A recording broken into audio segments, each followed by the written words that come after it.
Our own cosmic voyage begins here, in the center of Galileo's Venice, St. Mark's Square.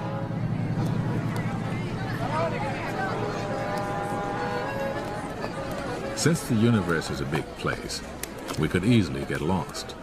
So we'll need signposts to give us a sense of scale. The acrobat's ring is 1 meter wide. The crowd is 10 times wider, 10 meters across, larger by 1 power of 10. Now, with every step, every ring, we travel 10 times farther from Venice, and our view of the universe is 10 times wider. The 100-meter ring surrounds St. Mark's, and 1,000 meters, 1 kilometer, the city center. As our speed increases, 4 steps, 4 powers of 10, reveal all the islands of Venice, the Adriatic Sea, and the mainland of northern Italy.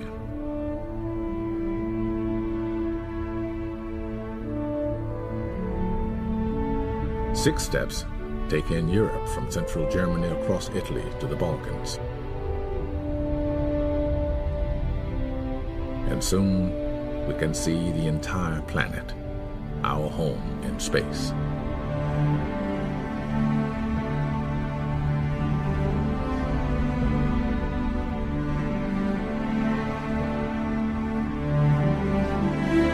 Eight steps on our outward journey, 8 powers of 10, and we pass the farthest reaches of human travel, the moon.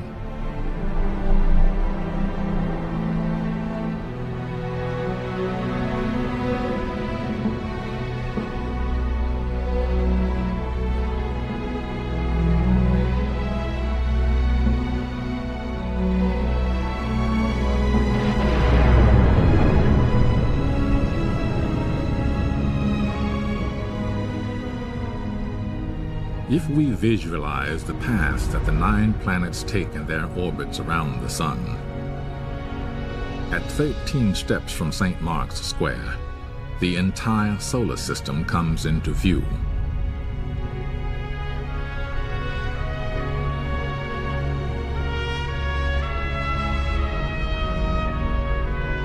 And with 15 steps, 15 powers of 10, we can see that our sun is just another star. From here on, our voyage will be measured in light years, the distance light travels in an entire year. Only now do we fly past our nearest neighbor stars, almost 5 light years away.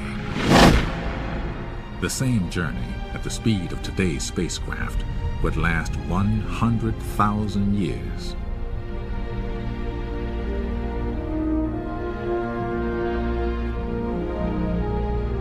As we cross the perpetual night, our voyage takes us up and out of our sun's neighborhood, near the edge of a great pinwheel of stars.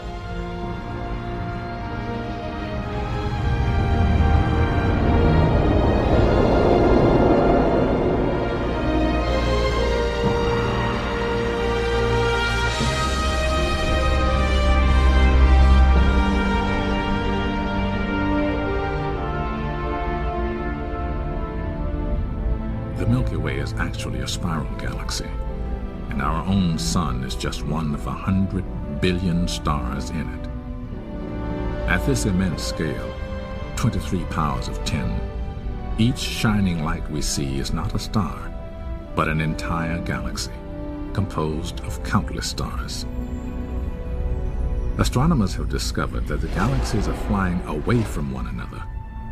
The universe is expanding. Our own galaxy, and all the others, form clusters and superclusters of stupendous size, hundreds of millions of light years across. And here, about 15 billion light years from Venice, we approach the outer limits of the visible universe. What lies beyond this cosmic horizon, we cannot see and do not know.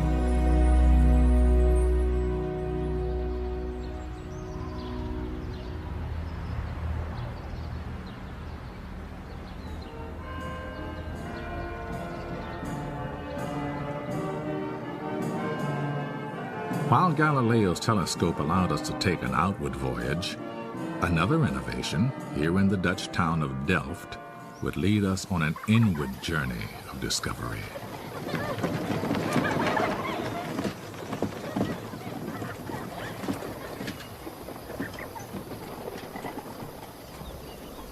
Over 3 centuries ago, Antony van Leeuwenhoek perfected the early microscope and used it to study droplets from the waterways of Holland.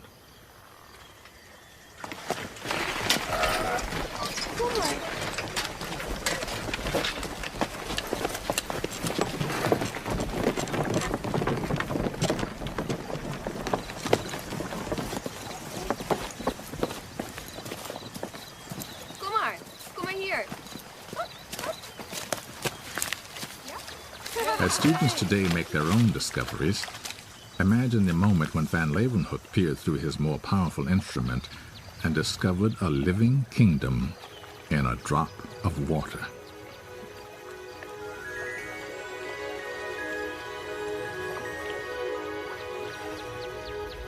This busy world of single-celled paramecia is only 1 millimeter across, 3 pounds of tin smaller than a meter.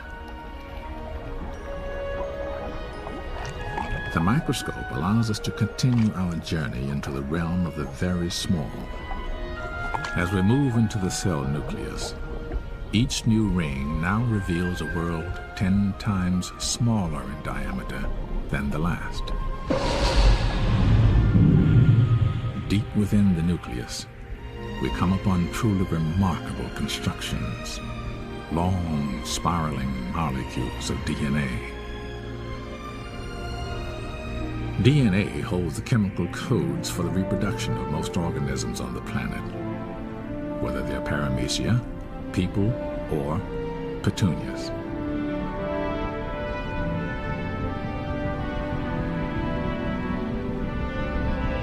Voyaging on, we see that molecules are made of even smaller parts called atoms.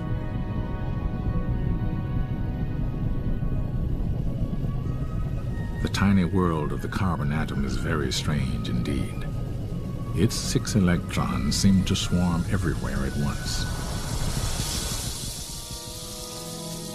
Now our voyage takes us through a void that appears as vast as the space between the stars. Ahead lies the atomic nucleus, so fantastically small that if the whole atom were the size of this theater, its nucleus would be like a speck of dust. Yet the nucleus contains almost all of the atom's mass, packed into particles called protons and neutrons. And these, in turn, are made of still smaller, mysterious things called quarks. Exploring this, the inner frontier of the universe, physicists wonder if quarks might contain even tinier building